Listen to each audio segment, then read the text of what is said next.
Friends എല്ലാവർക്കും നമസ്കാരം. നമ്മുടെ ഇഷ്ടപരമ്പരയുടെ ഇന്നത്തെ പുതുപുത്തൻ വിശേഷങ്ങളിലേക്ക് ഏവർക്കും സ്വാഗതം. അങ്ങനെ നമ്മുടെ ശാരദയാണെങ്കിൽ പെട്ടെന്ന് അടുക്കളയിലേക്ക് പോകുമ്പം ആ സമയം നോക്കി കാവേരി എല്ലാവരോടും ഹോം സ്റ്റേയുടെ കാര്യത്തെപ്പറ്റി വിശദമായിട്ട് പറയാം. അത് കേൾക്കുമ്പോൾ ഗംഗ പറയും, കാവേരി പറഞ്ഞത് നല്ലൊരു ഐഡിയ ആണ്. നമ്മുടെ ഈ നാട്ടിൽ റിസോർട്ടുകൾക്കും ഹോം സ്റ്റേക്കുമാണ് പഞ്ഞമില്ലാത്തത്. ഇവിടെ ഏറ്റവും നല്ല ബിസിനസ്സും ടൂറിസമാണ്. അതുകൊണ്ട് അങ്ങനെ ഒന്ന് തുടങ്ങുവാണെങ്കിൽ നമ്മുടെ സാമ്പത്തിക നിലയൊക്കെ ഒന്ന് മെച്ചപ്പെട്ടേനെ എന്ന് പറയാം. അപ്പോൾ യമുന പറയും, ചേച്ചി ഇതൊക്കെ നമുക്കറിയാം, പക്ഷേ അമ്മയെ പറഞ്ഞത് മനസ്സിലാക്കുക എന്ന് പറഞ്ഞാൽ നടക്കുന്ന കാര്യമാണോ? അമ്മയെ ഒരിക്കലും ഇതിന് സമ്മതിച്ച് തരുമെന്ന് തോന്നുന്നുമില്ല എന്ന് പറയാണ്. അത് കേൾക്കുമ്പോഴത്തേക്കും കാവേരി പറയും, നമുക്ക് തൽക്കാലം തുടങ്ങിയതിന് ശേഷം അമ്മയോട് ഇതിനെപ്പറ്റിയൊക്കെ പറയാം. പൈസയൊക്കെ വന്ന് തുടങ്ങുന്നുണ്ട്, പ്രശ്നമൊന്നും ഇല്ല എന്ന് കാണുമ്പം അമ്മയും നമ്മുടെ കൂടെ ഇറങ്ങിക്കോളൂന്നേ. നമ്മുടെ അമ്മയല്ലേ ഇപ്പം അമ്മയ്ക്ക് എല്ലാത്തിനോടും പേടിയാ എന്ന് പറയാണ് കേട്ടോ.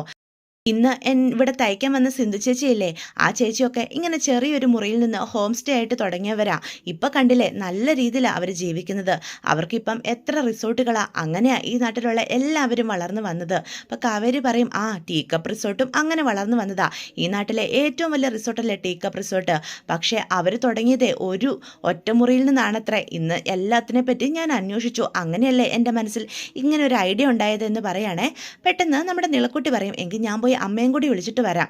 അപ്പം കാവേരി പറയും, അങ്ങനെയാണെങ്കിലേ എല്ലാ ദിവസവും നിനക്ക് കൊണ്ടുവരുന്ന ചോക്ലേറ്റ് കട്ടുമോളെ, എന്നാൽ അമ്മ കട്ട് നമുക്ക് തന്നെ തീരുമാനിക്കാം എന്ന് പറയാണ് കേട്ടോ. അപ്പോൾ യമുന പറയും, എന്താ നമ്മൾ ആദ്യം ചെയ്തു തുടങ്ങേണ്ടത്?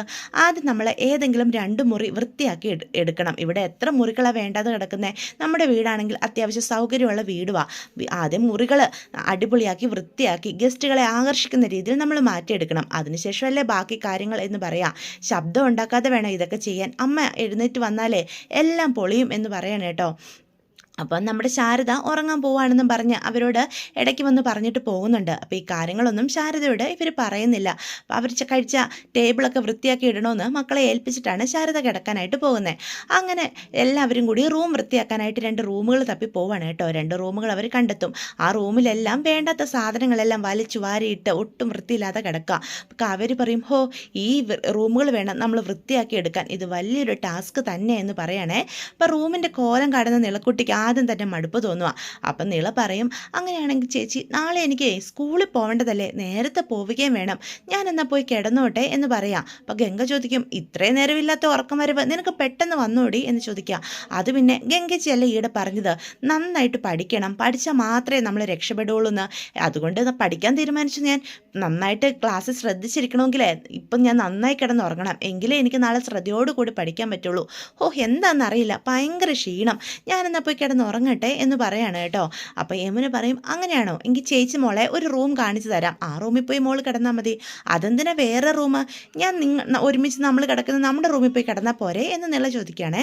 അപ്പോൾ കാവേരി പറയും, അങ്ങനെ നീ ഒറ്റയ്ക്ക് പോയി ആ റൂമിൽ കിടന്നാൽ നിന്നെ ആരെങ്കിലും പിടിച്ചുകൊണ്ട് പോയാലോ? നിനക്ക് നല്ല പേടിയല്ലേ? ഞങ്ങൾ ഈ ക്ലീൻ ചെയ്യുന്ന റൂമിനോട് അടുത്ത ഒരു അടിപൊളി റൂമുണ്ട്, നിനക്ക് അറിയത്തില്ലാത്തതാ, യമുന അത് കാണിച്ചു തരും, നീ അവിടെ പോയി കിടന്നോ, എന്നിട്ട് ഞങ്ങളിവിടെ വൃത്തിയാക്കി കഴിയുമ്പം നിന്നെ വന്ന് വിളിച്ചോളാം എന്ന് പറയാം. അത് കേൾക്കുമ്പം നിളെ അതിന് സമ്മതിച്ച് അവിടെ നിന്ന് അങ്ങോട്ട് പോവാണ് കേട്ടോ. നമ്മുടെ ഗംഗയും കാവേരിയും കൂടി ആ റൂം വൃത്തിയാക്കുക. നിളയുടെ കൂടെ യമുനയും പോകുന്നുണ്ടേ. അപ്പം ഗംഗ ചോദിക്കും, അല്ല അവർ 2 പേരും പോയി കിടന്ന് ഉറങ്ങി കാണുമോ? അപ്പോൾ കാവേരി പറയും, യമുന കൊണ്ട് അവളെ കിടത്തി ഇപ്പം താരാട്ട് പാടി തുടങ്ങി കാണുമെന്ന് പറയാം. ഇത് കേൾക്കുന്ന ഗംഗ ചിരിക്കും കേട്ടോ.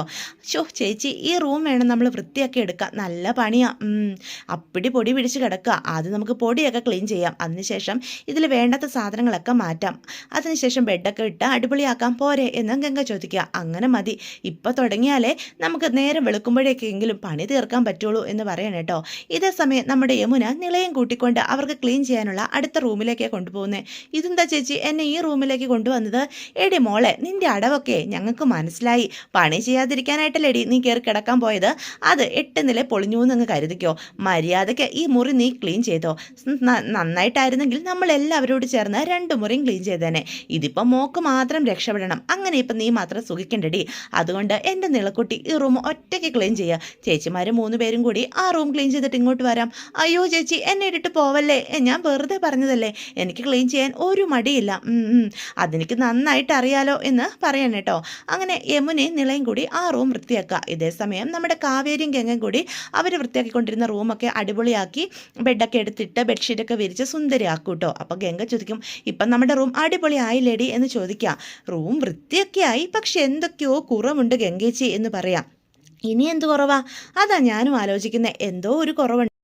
സമയം നമ്മുടെ നിളയാണെങ്കിൽ ഓരോന്നും ക്ലീൻ ചെയ്യുമ്പോൾ നല്ല ശബ്ദം ഉയർത്തി ഇടിയും പെറുക്കുകയൊക്കെ ചെയ്യുന്നത്. ഇത് കാണുന്ന യമുന പറയും, ഇതൊന്ന് പതുക്കെ ചെയ്യുക, അമ്മ എഴുന്നേറ്റ് വരും ശബ്ദം കേട്ട്. അല്ലെങ്കിലും ഇതൊക്കെ അമ്മ അറിയാതെ എങ്ങനെയാ ചേച്ചി മുന്നോട്ട് കൊണ്ടുപോകാൻ പറ്റുന്നേ? നാളെ നേരം വെളുക്കുമ്പം അമ്മ ഇതൊക്കെ കാണില്ലേ എന്ന് ചോദിക്കുക. അമ്മ എങ്ങനെ കാണാനാടി? ബെഡ്റൂം കഴിഞ്ഞാൽ അമ്മയ്ക്ക് കിച്ചൺ, അല്ലെങ്കിൽ നേരെ ഡൈനിങ് ടേബിള്, അത് കഴിഞ്ഞാൽ വീണ്ടും ബെഡ്റൂം. അങ്ങനെ ചുറ്റിക്കറങ്ങിക്കൊണ്ടിരിക്കുന്ന ഒരാളാ അമ്മ. അല്ലാതെ ഇങ്ങോട്ടേക്കൊന്നും അമ്മ വരാൻ പോകുന്നില്ല എന്ന് പറയാം. നീ ഇത് പിടിക്ക്, നമുക്ക് ഈ റൂമേ വൃത്തിയാക്കണം, നിരക്കരുത്, പയ്യെ പൊക്ക്, നിരക്കി കഴിഞ്ഞാൽ സൗണ്ട് വരും, അമ്മ എഴുന്നേക്കും എന്ന് പറയണം കേട്ടോ. ഇതേ സമയം ഗംഗയും കാവേരിയും കൂടി ആ റൂം ഒന്നും കൂടി വൃത്തിയാക്കും കേട്ടോ.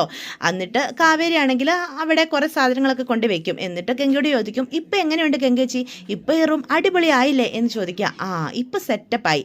എന്തൊക്കെ പറഞ്ഞാലും നീ റിസോർട്ടിൽ പോകുന്നതിൻ്റെ ഗുണമൊക്കെ നിനക്ക് കിട്ടിയിട്ടുണ്ട്, നിനക്കും ഇതിൻ്റെ ഐഡിയ മനസ്സിലായി തുടങ്ങിയാലോ എന്ന് പറയാം. അപ്പം നിളയും നമ്മുടെ യമുനയും കൂടി അവരുടെ അടുത്തേക്ക് വരികയാണ്. അപ്പം നിള പറയും, വയ്യ ചേച്ചിമാരെ, ഇതിലും ഭേദം എൻ്റെ SS നോട്ട് കാണാതെ പഠിക്കുന്നതാ എന്ന് പറയാം. ഇത് കേൾക്കുന്ന എല്ലാവരും ചിരിക്കും കേട്ടോ. അപ്പോൾ യമുനയാണെങ്കിൽ ആ റൂം മുഴുവനും നോക്കും. ഹാ അടിപൊളി ആയിട്ടുണ്ടല്ലോ റൂം എന്നിട്ട് പറയൂ കേട്ടോ. എങ്ങനെയുണ്ട്, അതെനിക്ക് ഇഷ്ടപ്പെട്ടോ എന്ന് ചോദിക്കാം. അപ്പം നിളയം പറയും, അയ്യോ ഈ റൂം എങ്ങനെ ഇങ്ങനെയാക്കി, ഇത് പൊളിച്ചല്ലോ എന്ന് പറയാം. മനസ്സ് വെച്ചാ ഇതൊക്കെ നടക്കൂടി, എങ്ങനെയുണ്ട് എന്ന് കാവേരി അപ്പം ചോദിക്കാം. അപ്പം നിള പറയും, ഗംഭീരമായിട്ടുണ്ട്. അപ്പം ഗംഗ പറയും, അല്ല കാവേരി, ഈ ഹോം സ്റ്റേക്ക് ഒരു പേര് വേണ്ടേ? അത് വേണം, ഗംഗേശ് തന്നെ ഒരു പേര് സജസ്റ്റ് ചെയ്യുക എന്ന് കാവേരി അപ്പം പറയും. അരവിന്ദൻ ആൻഡ് ഡോക്ടേഴ്സ് എന്നായാലോ എന്ന് അപ്പം ഗംഗ പറയും.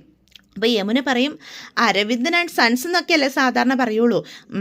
പക്ഷെ ഇവിടെ സൺസ് ഇല്ലല്ലോ, നമ്മളെല്ലാം ഡോക്ടേഴ്സ് അല്ലേ എന്ന് ഗംഗ ചോദിക്കുക. നമുക്കൊരു വെറൈറ്റി പിടിക്കാം, അരവിന്ദൻ ആൻഡ് ഡോക്ടേഴ്സ് എന്നിടാം, പരിഗണിക്കാവുന്നതിനാണ് എന്ന് കാവേരി പറയും. എന്നാലും വേറെ പേര് കൂടി നമുക്ക് നോക്കാം, അട്രാക്റ്റീവ് ആയിട്ടുള്ള പേര് വേണം, എല്ലാവരുടെയും തലയൊന്ന് പുകയട്ടെ എന്ന് കാവേരി അപ്പം പറയണം കേട്ടോ.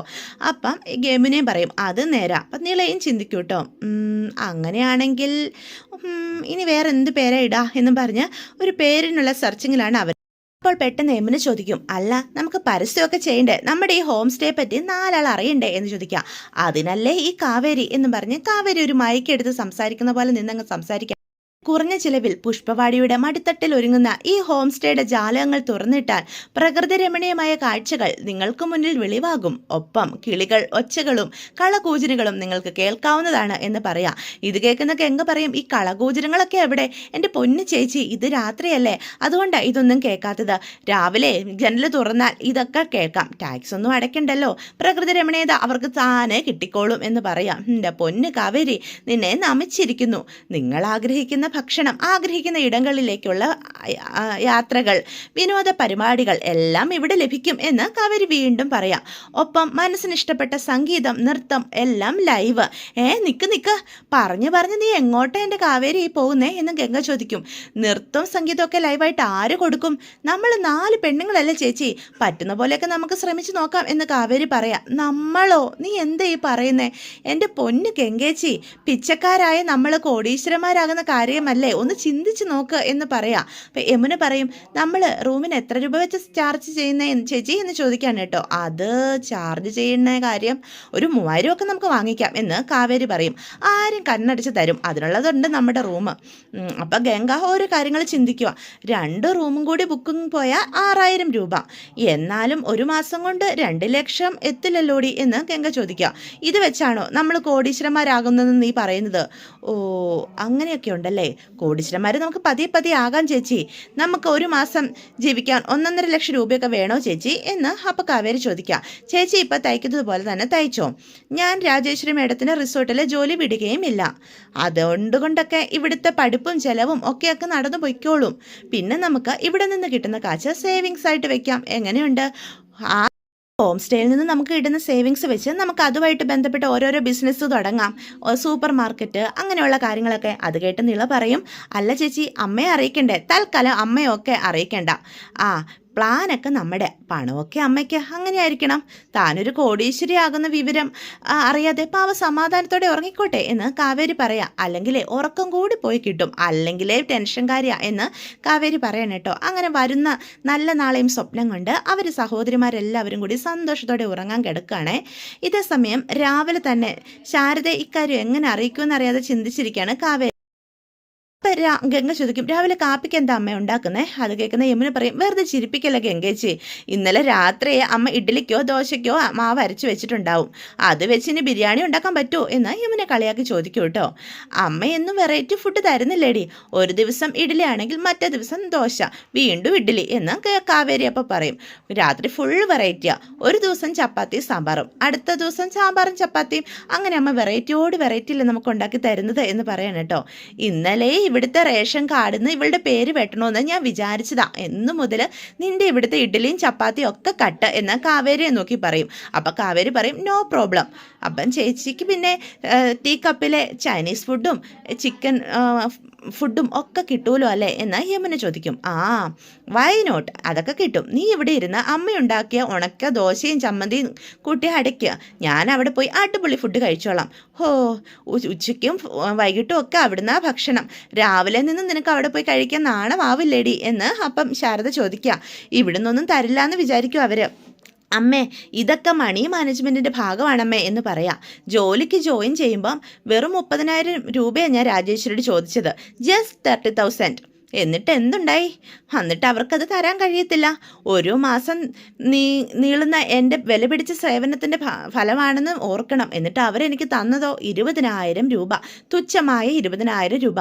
ബാക്കിയുള്ള 10,000 മാനേജ് ചെയ്യാനേ ഇങ്ങനെയൊക്കെ പറ്റൂ. അതുകൊണ്ട് ഞാൻ ആഹാരം കഴിച്ച് അവിടുന്ന് തീർക്കുന്നു. അപ്പം ചേച്ചി 10,000 രൂപയ്ക്ക് അവിടുന്ന് കഴിക്കുമെന്നാ എന്ന് യമുന ചോദിക്കും. വെച്ചാലേ അതിൽ കൂടുതൽ നിന്നെക്കൊണ്ട് കഴിക്കാൻ പറ്റും എന്ന് കാവേരി ഗംഗ വാരും കേട്ടോ. അത് കേൾക്കുമ്പോൾ കാവേരി ചിരിച്ചുകൊണ്ട് നിൽക്കാം. എല്ലാവരും ചിരിച്ച് സംസാരിച്ച് സന്തോഷത്തോടെ ഇരിക്കുവാണേ. അപ്പം നമ്മുടെ ശാരദാമ്മ പറയും, ആ റിസോർട്ടെങ്കിലും അവിടെ ബാക്കി വെച്ചേക്കണേ മോളെ. യമുന ചോദിക്കാം, അമ്മേ എൻ്റെ ബ്ലൂ കളർ ബാഗ് എൻ്റെ അമ്മേ, അതെവിടെയോ കിടപ്പുണ്ട് എന്ന് പറയാണ്. നിൻ്റെ ഇപ്പോഴത്തെ ബാഗിന് എന്താ കുഴപ്പം കൊച്ചേ എന്നപ്പോൾ ശാരദ ചോദിക്കും. അമ്മേ, ആ ബാഗിൻ്റെ സിബ് വിട്ടുപോയി, അതുകൊണ്ടാണ് എനിക്ക് ആ ബാഗ് വേണം എന്ന് പറയാം. അതിപ്പം നീ ഗംഗയോട് പറഞ്ഞാൽ പോരെ, അവളത് തയ്ച്ച് തരില്ലേ എന്ന് ചോദിക്കാം. ഗംഗച്ചിനി മിഷന് കയറി തയ്ച്ച് എപ്പോൾ എടുത്ത് തരാനാ അമ്മ? ആ ബാഗ് ഒന്ന് തപ്പിയെടുത്ത് താ അമ്മേ. അതാ പിന്നാമ്പുറത്തെ റൂമിൽ ഞാൻ എല്ലാം കൂടി കൂട്ടിയിട്ട് എൻ്റെ കൂടെ കൊണ്ടിട്ടിട്ടുണ്ട്. അപ്പോൾ അത് കേൾക്കുന്ന എല്ലാവരും ഞെട്ടി നിൽക്കുക. പിന്നാമ്പുറത്തെ മുറിയിലോ? അതെ, ഞാൻ പോയി എടുത്തോണ്ട് വരാം എന്ന് പറഞ്ഞ് ശാരദ അങ്ങോട്ട് പോകാൻ തുടങ്ങുമ്പം കാവേരിയും ഗംഗയൊക്കെ തടയും. അല്ലമ്മേ, ഞങ്ങൾ പോയി എടുത്തോണ്ട് വരാം. എന്തു പറ്റി? നിങ്ങൾക്കൊരു കള്ളത്തരം. അപ്പോൾ കാവേരി പറയും, അമ്മേ, ഇന്നലെ ഞാനൊരു ബിസിനസ് തുടങ്ങുന്ന കാര്യം പറഞ്ഞില്ലായിരുന്നോ? പറഞ്ഞു. അതിന് അപ്പോഴേക്കും എല്ലാവരും കൂടി ആ റൂമങ്ങ് വൃത്തിയാക്കിയോ എന്ന് ചോദിച്ചു. അപ്പം കാവേരി പറയും, ചെറുതായിട്ട് അത് വൃത്തിയാക്കി. എങ്കിൽ പിന്നെ ഞാൻ ആ റൂമൊന്ന് കാണട്ടെ എന്ന് പറയാം. വേണ്ടമ്മേ, കാണണ്ട എന്ന് ഗംഗ പറയാം. അപ്പോൾ കാവേരി പറയും, കണ്ടോട്ടെ എന്നിട്ടോ. എന്നാ വാ കാണാം, എന്നാ വാ കണ്ടിട്ട് വരാം എന്ന് പറഞ്ഞ് ശാരദ മക്കളെയും കൂട്ടിക്കൊണ്ട് റൂം കാണാൻ പോവാം. അപ്പോൾ ഇതായിരുന്നല്ലേ ഇന്നലെ രാത്രി ഉറക്കം ഒളിച്ച് എൻ്റെ മക്കളുടെ പരിപാടി. റൂമൊക്കെ അടിപൊളിയായിട്ടുണ്ട്, വെറുതെ അല്ല രാവിലെ ഓരോന്നിനും ഉറക്കം തീരാത്തത് എന്ന് ശാരദ പറയാം. എൻ്റെ അമ്മേ, റൂം എങ്ങനെയുണ്ടെന്ന് പറ. എൻ്റെ കൊച്ചെ, ഇവിടെയൊക്കെ ആര് വന്ന് താമസിക്കാനാ? അതൊക്കെ എനിക്ക് വിട്ടേക്കമ്മേ എന്ന് പറയാം. ചൂലെടുപ്പിക്കരുത് എന്നെക്കൊണ്ട് എന്ന് കാവേരിയോടൊപ്പം പറയാം. ഒറ്റ വീക്ക് തരും നിനക്ക് ഞാൻ, നീയായി എല്ലാവരെയും ഓരോന്നും പറഞ്ഞ് ഇളക്കുന്നത്. ജോലിക്ക് പോയാൽ മര്യാദയ്ക്ക് ജോലിക്ക് പോകണം, അത് കഴിഞ്ഞാൽ തിരിച്ച് വീട്ടിലേക്ക് വരണം, അല്ലാതെ ബിസിനസ് എന്ന് പറഞ്ഞ് ഇറങ്ങുകയല്ല വേണ്ടത്. അവർ കാശുണ്ടാക്കണം, ഇവർ കാശുണ്ടാക്കണം എന്നും പറഞ്ഞ് എൻ്റെ തല തിന്നാൻ വരരുത് എന്ന് പറയാം. അപ്പത്തെ പെട്ടെന്ന് നമ്മുടെ ഗംഗ പറയും, അമ്മ 2 റൂം വൃത്തിയാക്കി ഇട്ടെന്നല്ലേ ഉള്ളൂ എന്നും കരുതി അമ്മ ഇങ്ങനെ ദേഷ്യപ്പെടല്ലേ അമ്മ, ഗസ്റ്റുകളൊക്കെ ഇനി എപ്പോൾ വരാനാ, അവർ വരുമ്പോൾ വരട്ടെ എന്ന് പറയാം. പെട്ടെന്ന് നീളയാണെങ്കിൽ ശാരദയെ കണ്ണ് കാണിക്കുക, ബാക്കിൽ എന്ന് നോക്കുന്ന. അപ്പം ശാരദ തിരിഞ്ഞു നോക്കുമ്പം ശാരദയുടെ പുത്തൻ സാരി എടുത്താണ് കേട്ടോ അവിടെ വിരിച്ചിട്ടിരിക്കുന്നത്, വിരിയായിട്ട്. എടി അരവിന്ദേട്ടൻ എനിക്ക് ആശിച്ച് മോഹിച്ച് വാങ്ങി തന്ന സാരി എടുത്താലേടി നീയൊക്കെ ഇവിടെ കൊണ്ട് റിസോർട്ട് കളിക്കുന്നത് എന്ന് ചോദിക്കുക. അതമ്മേ, ഡെക്കറേഷൻ ചെയ്യാൻ നല്ല സാരി ആയിരുന്നല്ലേ, അതുകൊണ്ട് എടുത്തതാ എന്ന് പറയാം. അപ്പം യമുന നിളയുടെ പിന്നാലെ പോവാ. എടി, നീ ഞങ്ങളെ ഒറ്റ കൊടുക്കുന്നോ എന്നും ചോദിച്ചുകൊണ്ട്. അതേസമയം കാവേരി ഇങ്ങനെ ചിന്തിച്ച് നിൽക്കുക. അപ്പം ഗംഗ ചോദിക്കും, എന്താടി? അപ്പം ഗംഗ ചോദിക്കും, നീ എന്താ ഇങ്ങനെ ചിന്തിച്ച് നിൽക്കുന്നത് എന്ന് ചോദിക്കാം. അത് ചേച്ചി, ഇത്രയൊക്കെ പറഞ്ഞിട്ടും അമ്മ അടുക്കുന്നില്ലല്ലോ ചേച്ചി. അമ്മ അടുക്കുന്നൊക്കെ ഉണ്ട്, അമ്മയെ പയ്യെ അടുത്തോണ്ടിരിക്കുക, അല്ലെങ്കിൽ നമ്മൾ അടുപ്പിക്കും. നീ അതൊന്നും ഓർത്ത് ടെൻഷൻ അടിക്കണ്ട. നീ ഇപ്പം റിസോർട്ടിലേക്ക് ചെല്ലാൻ നോക്ക്. വൈകി ചെന്ന രാജേശ്വരി മേഡം വഴക്ക് പറയില്ലേ, നീ അവിടെ ചെന്ന നിൻ്റെ രാജേശ്വരി മേഡത്തിൻ്റെ ബിസിനസ് ട്രിക്കുകളെല്ലാം മനസ്സിലാക്കി വെക്കണം, നമുക്ക് അതൊക്കെ ആവശ്യം വരും എന്ന് പറയുകയാണേ. ഇതേ സമയം നിവിൻ റിസോർട്ടിൽ ആലോചിച്ചുകൊണ്ട് നിൽക്കിരിക്കുകയാണ് കേട്ടോ, വളരെ സന്തോഷത്തോടു കൂടി. അപ്പം ആസിഫ് അങ്ങോട്ട് വരിക. എന്താടാ ഇത്ര ആലോചന?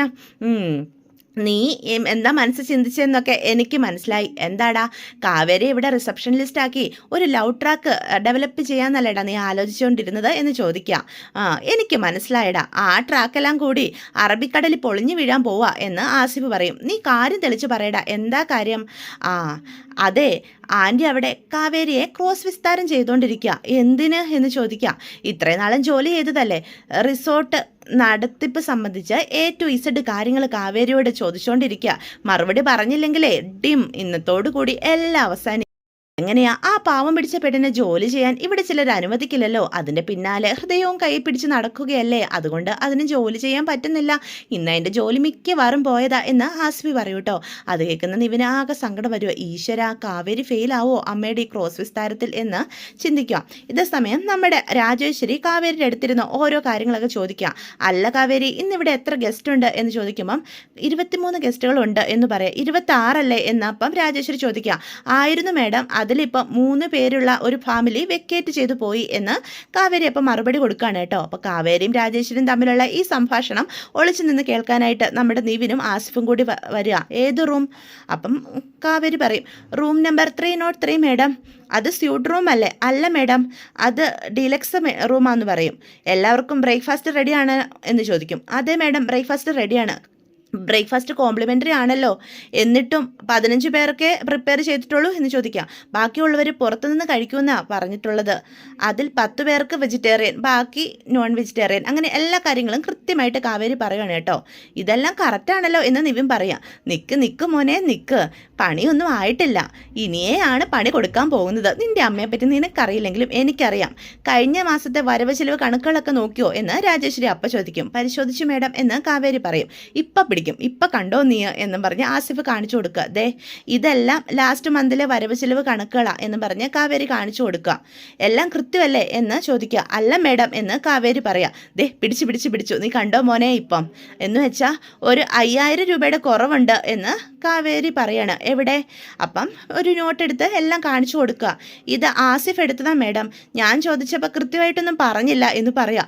എടി മഹാഭാവി, എന്നോട് തന്നെ നീ ഇത് വെച്ചുള്ളോടി എന്ന് ആസിഫ് പറയാം. ആസിഫ് എവിടെ എന്ന് അപ്പം രാജേശ്വരി പിടിച്ചടാ, നിന്നെയാടാ പിടിച്ചത്, എന്നെയല്ല എന്ന് അപ്പം നിവിൻ പറയാം. ചെല്ല് ഞാൻ പോണോടാ എന്ന് വീണ്ടും ചോദിക്കാം. ചെല്ലടാ, ഞാനിവിടെ കിടന്ന് കഷ്ടപ്പെടുന്ന കാണാനിരുന്നല്ലേ, മോൻ ചെന്ന് കയറി കൊടുക്കുക എന്ന് പറഞ്ഞ് നിവിൻ ആസിഫിനെ ഉന്തിത്തള്ളി രാജേശ്വരി മേഡത്തിൻ്റെ അടുത്തേക്ക് വിടുകയാണ് കേട്ടോ. എന്നിട്ട് ചിരിച്ചുകൊണ്ട് നിൽക്കുക. അപ്പോൾ ഇതൊക്കെയാണ് ഇന്നത്തെ എപ്പിസോഡ്. അപ്പം വീഡിയോ ഇഷ്ടപ്പെട്ടുവെങ്കിൽ ചാനൽ സബ്സ്ക്രൈബ് ചെയ്യാൻ മറക്കരുത്, ലൈക്ക് ചെയ്യാനും മറക്കരുത്. നിങ്ങളുടെ അഭിപ്രായങ്ങൾ കമൻസ് വഴി എന്നെ അറിയിക്കാൻ